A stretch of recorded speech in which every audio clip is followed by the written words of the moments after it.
You know, of all the shit I've seen so far, I never thought I'd see Jason fight a superhero. Okay,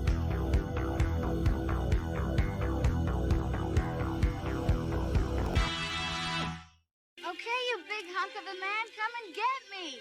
Welcome to the Dave Cave. I, as always, am Dave. Now, before we get started, stay on top of all things horror and a little bit of heroes like reviews, rants, rankings, and reactions.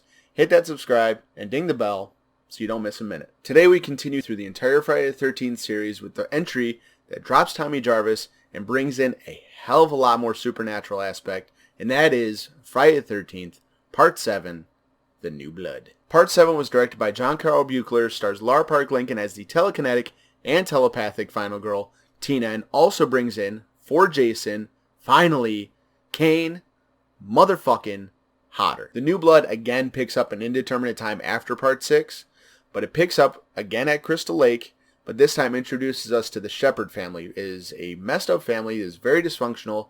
The father beats the mother, and in a certain outburst, Tina, the daughter, goes out on the dock, goes into a boat, and when lashing out at her father, uses her telekinesis, yes, we are going to talk about that, uses her telekinesis to fuck up the dock and ultimately kills her father. And then again, another time jump happens, and Tina is brought back to that house to help face down her demons. Or at least that's the facade that Dr. Cruz leads her to believe. And while back at the lake, she uses her powers to connect with what she thinks is her father and ends up resurrecting Jason. Like I said, it dips back more into the supernatural. We'll talk about how I feel about that in a little bit. Part 7 takes an interesting turn for the series. There's no doubt in that. It dips a little bit more into the supernatural, and it asks you, well, basically it begs you to suspend your belief even further than you possibly have in this series. I was surprised how much I was able to, so we're going to get right into it. Here is The Good. Jason. Holy shit. I love Jason in this movie. I know that he shows up in the good column a lot, but he carried 8 or the 10 of these movies in the original franchise, and there's a reason for that. He's awesome. But in this one, not only is his look awesome, because his look is sweet. I love the rotted, just messed up zombie, like really zombie. I know the last one I said was zombie Jason, but this is full-blown, rotted away, just badass zombie. And also, as I said, Kane Hodder Jason. He's one of the Jasons that I knew going into this review series. I know Kane Hodder Jason. I love Kane Hodder Jason. The way he portrays his kills, the way he moves as Jason, and the way he acts in terms of the kills. I love it. It gives Jason a personality on top of being this monster, this killing machine. Kane Hodder gives this dripping rage to everything he does. It's just a get the fuck out of my way kind of kill most of the time.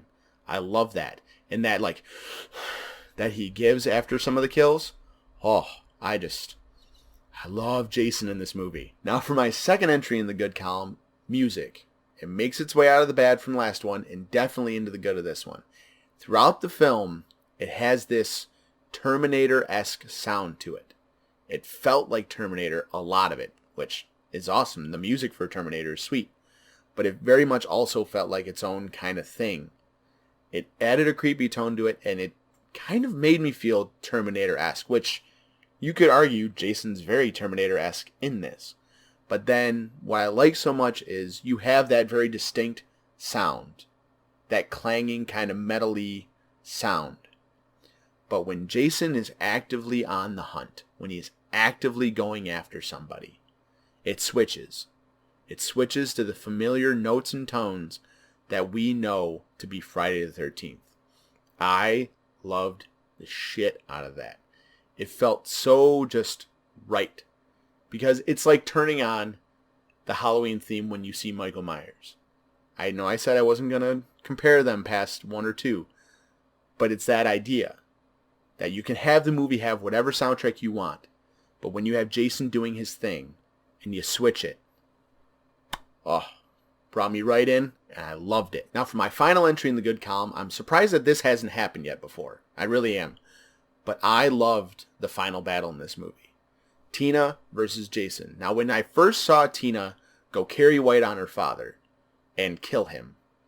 I wrote this movie off. I was like, this is going to be so fucking stupid.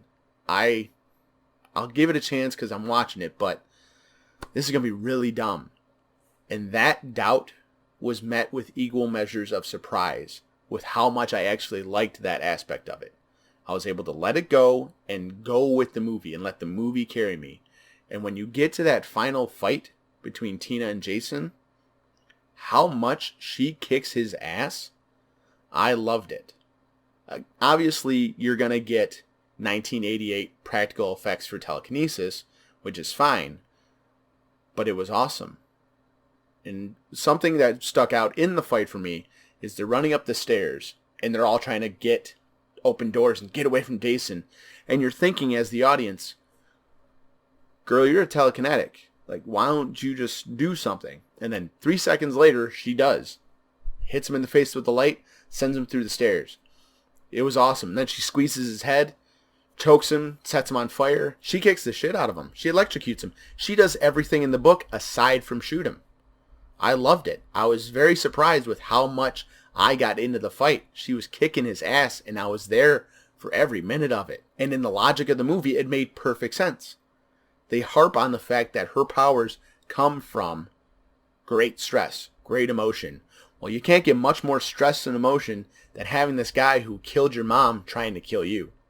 Super emotions, super powers. And Jason got every ounce of it. But as much as I like that final battle, it actually leads me right into the next section. So we're going to move right along into the bad. Continuing on with talking about Tina versus Jason. You have them fighting. You have the fire. You have the house go kaboom. Boom, boom, boom. Dead as shit. Jason's in the basement. They're running out to the dock. First problem. You have Jason teleport behind him. I understand there's a supernatural aspect, but that's not part of it. Didn't like that. And then you have Tina stirring up something from the deep.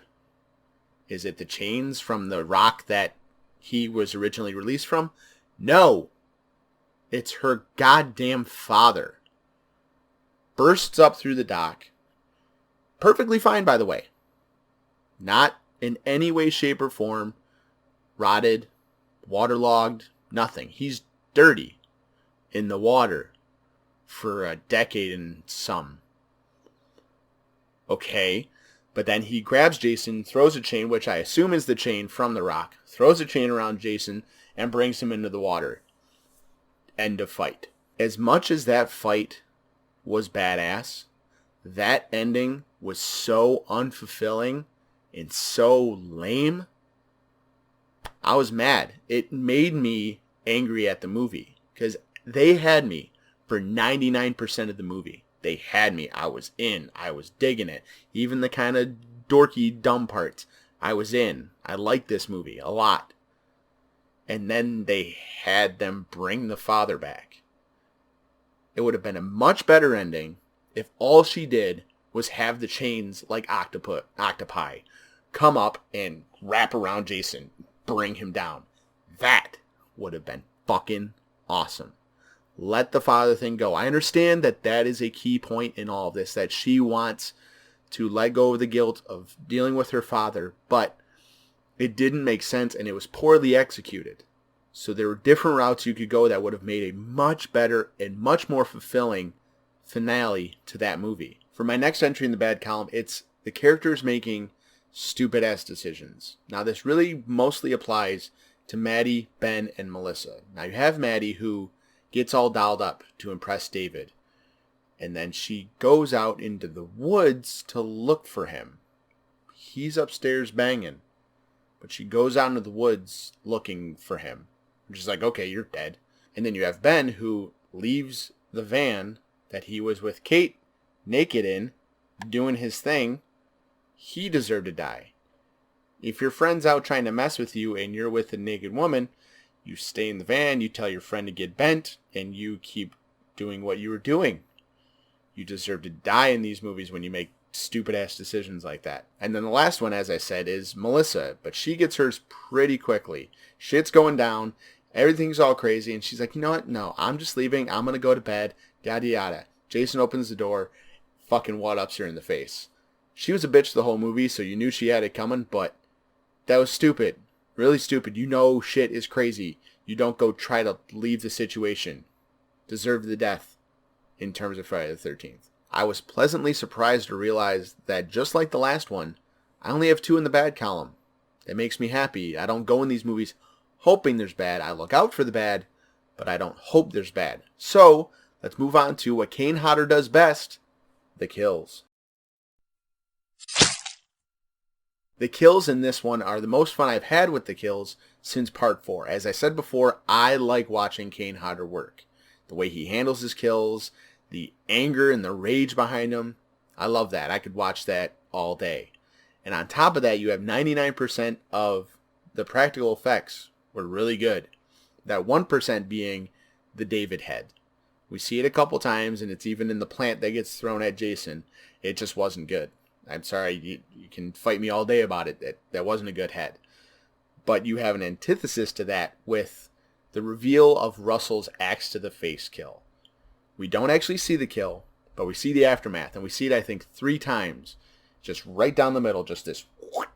Oh, it's just, every time that they showed it, it was like, oh, that's gnarly. I loved it. Like, it would make me cringe and then smile, because it's just such a good, solid piece of practical effects work. Even in a kill as simple as the David kill, you have him walking through the house, and he's got the flashlight, and there's a blink and you'll miss moment where the lightning strikes and Jason's just standing in a corner. It gave me chills. Like, Jason doesn't really scare me so much, but just the touch, the idea that he's just standing there waiting, and in the darkness, David doesn't see him. The kill for David is actually a pretty tame kill when you take away the fact that he gets decapitated, but it's just a butcher knife stab. It's a quick kill, but the lead up to it, and just that little touch that if you weren't paying attention, you're just focusing on David, you wouldn't even have seen Jason. But I saw him, and I loved it. Despite enjoying pretty much all the kills in part 7, it was pretty obvious the moment I saw it what my favorite kill was going to be. So, my award for favorite kill of the movie goes to Judy. Dragged out in the sleeping bag. Jason just drags her out. She's struggling. Kind of bunches up the end of the sleeping bag and just, whoom! Fucking chucks her against a tree. Instantly kills her. It's not really gory. There's some blood to it, but just, oh, like I said, that's that Kane Hodder feel. Just that brutal anger. Just, you're in my way and just fucking die. Oh, I loved it. It was so good. Judy, you wanted wood? Holy shit, did you get wood? Question of the day. Now that we've had a little bit in each of the categories, which is your favorite style of Jason? The human Jason of 2 and 3, or the more zombie style with the 4, 6, and 7? Hit the comments. Let me know. And what's your favorite aspect of it? Now for some of my final thoughts on Friday the 13th, Part 7, The New Blood. I spoke too soon about the goddamn recap. I had to say something in the last video about it, didn't I? It's a little bit more forgivable in this one, though, because last one was 86, this is 88. Because there's the 2-year disparity and cinema wasn't the way it was, I forgave it a little bit more because they want to make sure that you understand that Jason's at the bottom of the lake.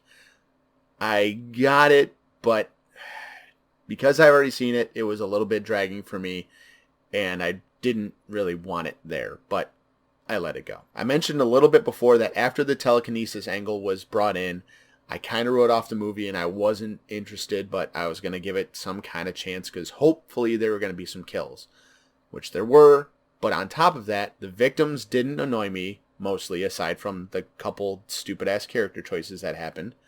I was expecting Tommy Jarvis to show up at some point in the movie. He didn't, but that's okay. Tina held her own. Tina did her business, which I think was a good move. We'll see if Tommy ends up coming back, but as of right now, Tina handled her business. I'm curious to see if anybody else comes back in the next one. I have an idea that probably they won't because it's Manhattan and not Forest Green / Camp Crystal Lake. But we'll see. Just like with Part 6, I can see myself putting this one on again pretty much whenever, and absolutely is going to be on more than one of my 31 Days of Halloween lists moving forward in the coming years. I liked it.